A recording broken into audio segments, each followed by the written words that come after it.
प्यारे बहनों और भाइयों, मेरा नमस्कार स्वीकारो। देखिए, आज हम आपके लिए थोड़ा सा ज्ञान, जिनको ज्ञान है उनके लिए कोई ज़रूरत नहीं, जिनको ज्ञान नहीं है वो नहीं जानते हैं, उनके लिए मैं बता रहा हूँ ज्योतिष में विवाह का कुछ मुहूर्त वगैरह। तो देखिए, हम जब विवाह का मुहूर्त बनाते हैं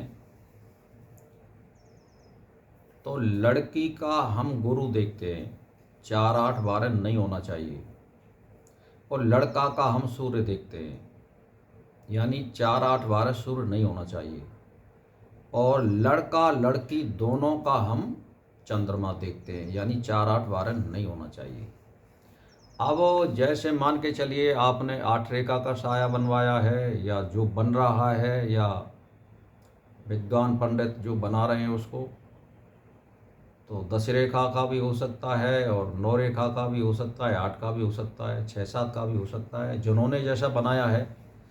तो आपके लिए मैं बता दूं, जिसको बोलते हैं ना फेरा लगन जो होती है,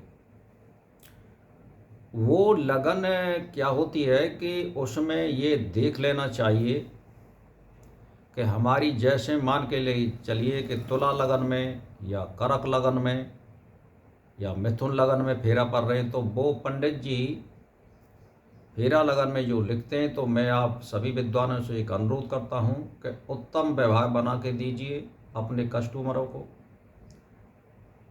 उसका भला है तो हमारा भला है।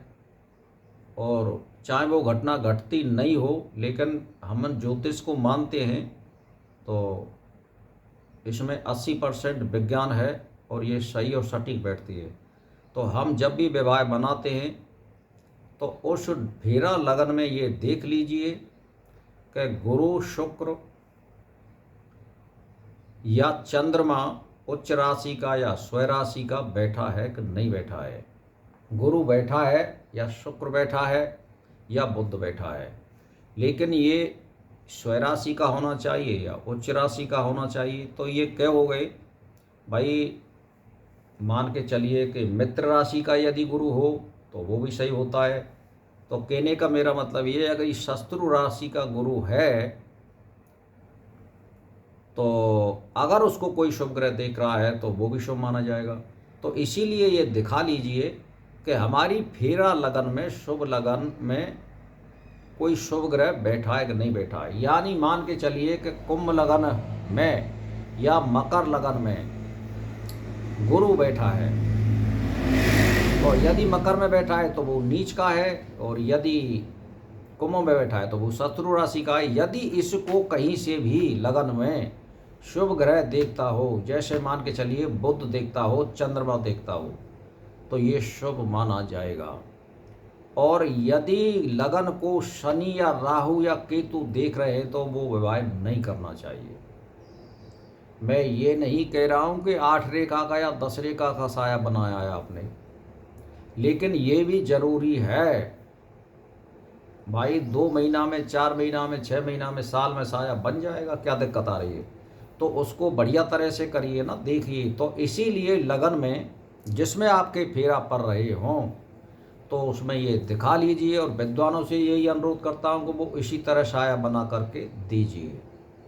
मान के चलिए कि वो मित्र राशि का गुरु है या स्वय राशि का है या उच्च राशि का है, यदि वो शत्रु राशि का भी है तो उसको कोई शुभ ग्रह चंद्रमा, शुक्र, बुध देख रहे हैं कि नहीं देख रहे हैं। और मान के चलिए कि सूर्य भी अगर देख रहा है तो कोई दिक्कत नहीं है, क्यों कि सूर्य गुरु का मित्र होता है।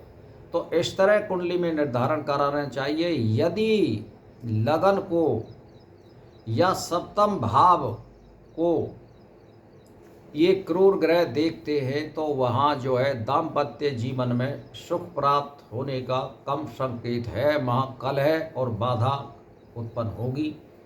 इसीलिए जन्म लगन की जो कुंडली बनाई जाती है, ऐसे ही हम फेरा लगन में, जो फेरा जिसको बोलते हैं आप, उसमें ये दिखा लीजिए कि चंद्रमा या गुरु या शुक्र या बुध है कि नहीं है।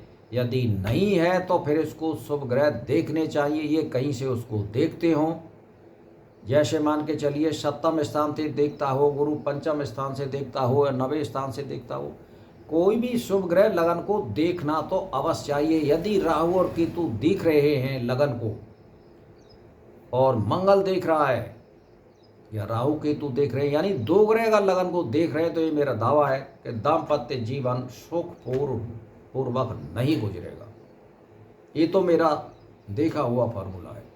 तो भाई और बहनों, मैंने आपके लिए थोड़ी सी जानकारी दी, ज़्यादा नहीं है। जो मेरे में ज्ञान था मैं आपको दे रहा हूँ, आप उसका उपयोग करिए, जनता का भला करिए और अपना भी भला करिए। इसी के साथ मेरा नमस्कार स्वीकार हो।